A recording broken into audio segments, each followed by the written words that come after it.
Hindi mo akalain na nakatira sila sa iisang silid, natutulog sa iisang kama, kumakain sa iisang mangkok ng pansit, ngunit hindi sila mag-asawa, hindi rin sila magkasintahan, kulang lang sila ng isang katayuan. At ang katayuang ito ang pangarap ng binata na di maabot, dahil may hindi magagamot na kanser siya. Hindi magtatagal ay lilisanin na niya ang mundo. Mahal na mahal niya ang dalaga, ngunit hindi niya ito hinahawakan. Hindi rin nagsasabi ng pagmamahal, maari lang siyang magmahal ng palihim. Hanggang sa araw na ito, hindi alam kung bakit umiiyak ang dalaga sa sofa. Sabi niya pinagalitan siya ng boss sa lyrics. Inaliw siya ng binata gaya ng dati. Ngunit may kakaibang tanong ang dalaga. Ano ang gusto mong gawin ko para sa'yo? Magpakasal ka sa mabuting lalaki. Hindi ba pwedeng ikaw ang pakasalan ko? Hindi ako mabuting lalaki. Tinanong ng dalaga ano ang mabuting lalaki. Malusog maayos ang kalagayan at mabuti ang puso. Pagkatapos nito nagbago ang dalaga. Agad nakahanap ng dentistang nobyo. Nagtago ang binata sa banyo ng malaman. Umiiyak sa tunog ng tubig. Malungkot ngunit panatag ang puso. Para sa kaligayahan ng dalaga, siniyasat niya ang dentista. Malusog at mayaman ang dentista ayon sa datos. Mabait din daw siya sa kapwa. Ito ang kanyang tinuturing na mabuting lalaki. Ngunit may kasintahan na ito. Mukhang pinilit lang ng pamilya. At hindi mabuting tao ang babae. Pinuntahan ng binata ang babae dala ang litrato. Hiniling na kanselahin ang kasal. Hindi pumayag ang babae. Sinampal pa siya. Hindi umubra ang pagbabanta. Kaya sumulat siya sa babae. Taos-pusong humihingi ng tawad. Sinabi na mahal ng dalaga ang nobyo nito. May kalakip na medical certificate. Nagsabing malapit na siyang mamatay. Hiniling na iwan ng dentista para sa dalaga. Napahanga ang babae sa kanya. Mamamatay na ngunit handang magsakripisyo. Pumayag siya kaagad. Bilang photographer, gusto niyang maging modelo ang binata hanggang kamatayan. Curious siya sa taong mamamatay ngunit hindi bibitaw. Ano kaya ang magiging itsura ng litrato? Nagayos siya ng hapunan ng gabing iyon. Pinaupong magkatabi ang dalaga at dentista. Habang masaya silang nag-uusap, nagdahilan siyang may trabaho, para may oras silang dalawa. Masakit sigurong ibulong sa iba ang mahal mo. Hindi maganda ang pakiramdam. Sumakit muli ang ulo ng binata. Bumagsak siya sa daan. Tumayo agad at tumingin sa restaurant. Baka malaman ng dalaga ang kanyang sakit. Nagluto ng pansit kanton ng binata sa bahay. Tahimik pero nagdurugo ang puso. Bigla na lang umuwi ang dalaga. Hinailan niya ang pansit. Sanay na iniabot ng binata ang kubyertos. Hindi mag-asawa pero parang mag-asawa sila. Ngunit hindi niya mababago na malapit na siyang mamatay. Sa kamera ng babae, laging puno ng lungkot ang mata ng binata. Naawa na siya sa binata. Tinanong niya kung ano ang pag-ibig. Kung sulit ba itong ginagawa. Pero lalo siyang nagtaka sa sagot ng binata. Parang pagsisipilyo lang. Pagsisipilyo. Para sa sarili mo lang iyon. Nagsisipilyo ka ba para sa iba? Siguro nahikayat sa mga salitang ito. Maaga niyang binawi ang kasunduan sa dentista. Hindi nagalit ang dentista, bagkus parang gamaan ang loob niya. Dahil sa panahong kasama niya ang dalaga, hindi niya namalayan na hulog na ang loob niya. Paulit-ulit niyang tinanong ang ugnayan nila. Sabi ng dalaga parang magulang siya. Minsan parang kasintahan. Hindi ito ininda ng dentista. Hinalikan pa niya ang dalaga.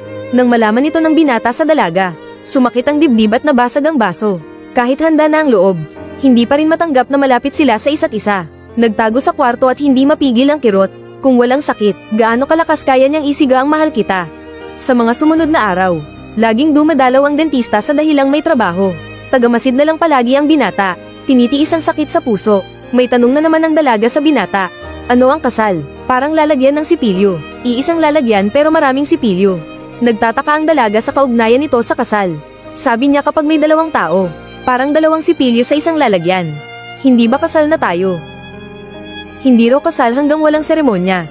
Nang marinig ito, nagdahilan ng dalaga para umalis. Hinanap niya kaagad ang dentista.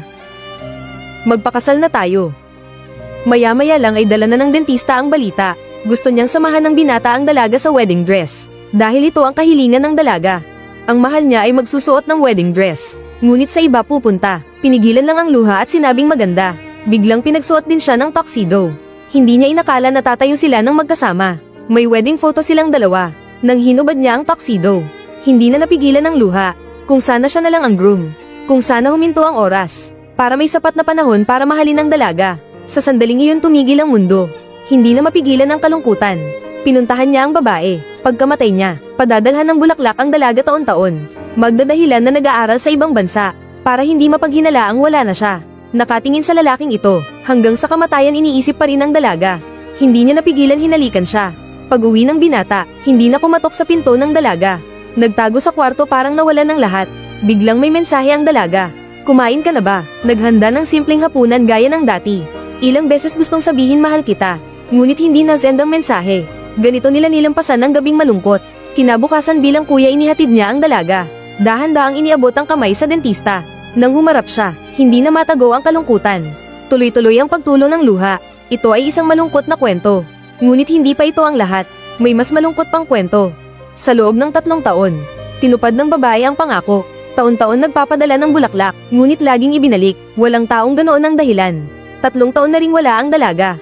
Habang umiikot ang orasan, isang kwentong di napansin, unti-unting nabubuksan. Isang umaga sumakit ang ulo ng dalaga. Kinuha ang bitamina ng binata. Nahilo siya pagkatapos inumin. Nang magtanong sa doktor, gamot pala ito sa may huling yugto ng kanser. Nawala ng kulay ang mundo ng dalaga. Nang araw na umiyak siya sa sofa. Hindi dahil sa pagpuna ng boss sa lyrics. Nalaman niya ang sikreto ng binata. Nang sabihin ng binata na nais niya, makita siyang ikasal sa mabuting lalaki. Agad niyang nilapitan ng dentista. Noong gabing iyon, nakita niyang bumagsak ang binata sa daan. Palihim siyang sumunod sa binata. Sinabi niya sa sarili, kung lumingon siya, yayakapin niya ito, kahit isang araw lang ikakasal sa kanya. Ngunit hindi lumingon ang binata.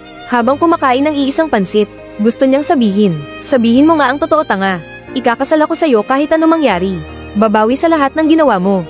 Ngunit hindi niya nasabi, sa araw ng wedding dress. Umiyak siya sa fitting room habang nakatingin sa litrato. Iyon ang kasal na gusto niya. Bago ang kasal, gusto niyang i-text na mahal niya ang binata. Ngunit hindi niya nagawa, umiyak siya magdamag sa kama. Hindi iba ang gusto niyang pakasalan. Nang hawak niya ang kamay sa red carpet, para sa kanya, ito ang tunay nilang kasal. Masayang-masaya ang mukha niya, ngunit maikli ang red carpet. Nang iabot na ang kamay sa dentista, ayaw niyang bitawan ang kamay ng binata. Nang tumalikod na ang binata, tumulo rin ang luha ng dalaga. Pagkamatay ng binata, sumunod din siya sa kamatayan. Para sa dentistang tagamasid lamang, malungkot din ang kanyang kwento. Noong unang pagkikita niya sa kanila, masaya silang magkasama. Sa araw ng wedding dress, nakita niya ang lahat sa labas. Alam niyang totoong pag-ibig, ngunit pinakasalan pa rin niya ang dalaga. Ito ang wagas niyang pagmamahal. Alam niya ang tunay na layunin ng dalaga, ngunit walang pagsisisi sa kanya. Sa mga lyrics ng dalaga, nakaukit ang pagmamahal sa binata. Sa bawat titik at salita, may recorder sa tabi ng bangkay ng dalaga. May mensahe para sa binata bago mamatay. Natatandaan mo pa ba sinabi ko? Kahit saan ka pumunta, mahahanap kita agad. Huwag kang magagalit pag nakita mo ako. Huwag mo kong tanungin bakit ako nandito, huwag magalit. Hirap na hirap akong hanapin ka. Iiyak ako pag nagalit ka. Pag nagkita tayo sa kabilang buhay, hindi na tayo iiyak. Hintayin mo ako, malapit na ako.